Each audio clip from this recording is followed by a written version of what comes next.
9:15 on February the 10th, 2019, I made a call to 999. Turns out that would be the first call of many that I would make that evening to say that my brother had ended his own life. Kevin was 36, typical younger brother, so very cheeky. If anyone's going to be taking the mickey out of you, it would be him. He was funny. He was the life and soul of any party. So anyone was ever going to lead you astray, it would be Kev. After the initial call to 999, I didn't want to acknowledge what was going on at all. I left everything to my brother's friends to sort out that evening. So I kind of hid myself away in a different room. I made phone calls to the rest of the family.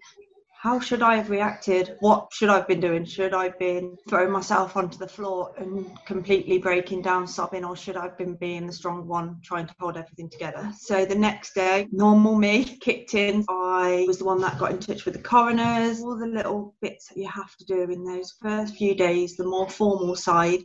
It was me that did them. It was pure selfish reasons that I was taking the lead on everything whilst I was busy arranging everything, sorting out, speaking to people.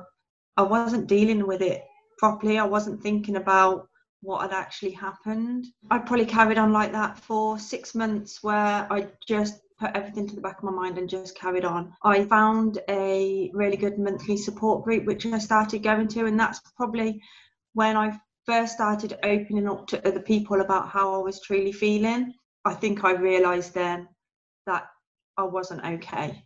I wasn't sleeping. I had flashback to the night.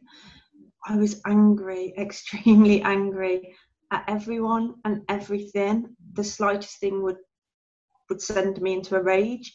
The strangest part of it all is I was never angry with Kev, just pure sadness that he was at that point where he thought that's what he needed to do. And once I accepted that I needed some kind of help, I sought professional help from my local GP.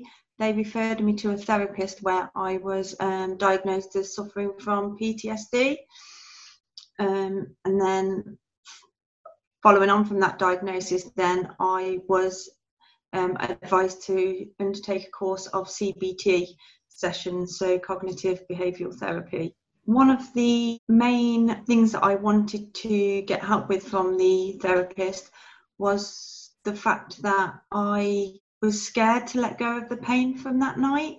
I built it up into my head that if I didn't let go of that pain, or if I did let go of that pain, I'd be in effect saying that it didn't matter anymore, and that I wasn't hurting, and that I didn't care, because it was such a traumatic time for me that then to just say I'm okay, then it means that I don't care. I knew it was going to hurt. I couldn't deal with the emotions of Kev being gone, so I didn't. If I think about the lessons that I've learned during the last 19 months, the one thing for me is the importance of asking for help. It's something that I absolutely wish Kevin had done. I wish he had told us how he was feeling. And I suppose that is one of the main drivers for me asking for help. And how can I seriously expect other people to reach out and say when they can't cope with things on their own, if I wasn't going to follow that lead and do it myself?